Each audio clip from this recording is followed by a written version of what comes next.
Hello বন্ধুরা, তো দেখো কালকে আমি শপিং মলে গিয়েছিলাম। তো শপিং মলে গিয়ে একটা কুর্তি নেব, গরম পড়েছে সেই জন্য একটা সুতির কুর্তি আনতে গেছিলাম।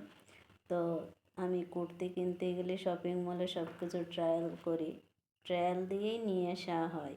তো আমার ছেলে বারবার বলছে একটু ট্রায়াল দাও, তো আমি ট্রায়াল আর দেওয়া হয়নি। তো এই কুর্তির আমি এল সাইজ পরি, সেই এল সাইজ দেখে আমি ছেলেকে বললাম যে আর ট্রায়াল দিতে হবে না, হয়ে যাবে এটা। তো সেই হিসাবে আর কি নিলাম। তো যখন নিয়েছি তখনও দেখলাম এটা স্লিপ হাতা।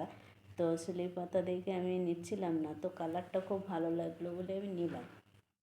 তো দেখি হাতাটা ভেতরে ছিল, ওরা বললো শর্ট হাতা ভেতরে। তো আমি বলছি শর্ট হাতা তো আমি পরি না, আমি আর কি 3/4 হাতা পছন্দ করি, ওটাই আমি পরি কুর্তিগুলো।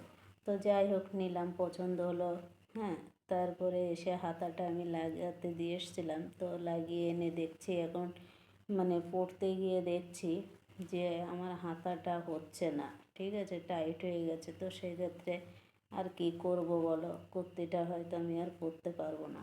যদি পরতে হয় হয়তো হাতাটা খুলেই আমার স্লিপ হাতা যেমন ছিল তেমনই আমাকে পরতে হবে। তো আমি তো বাইরে বেরোতে পারবো না, এটা পরে হয়তো আমার ঘরেই পরতে হবে, আর কিছু করার নেই।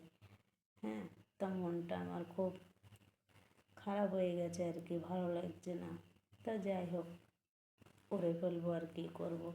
হাতাটা খুলে ফেলবো ভাবছি, হাতাটা লাগাতে দিয়ে এসেছিলাম। তো হাতাটা খুলে স্লিপ হাতায় পরে ফেলবো ঘরের ভিতরে, আর কিছু করার নেই।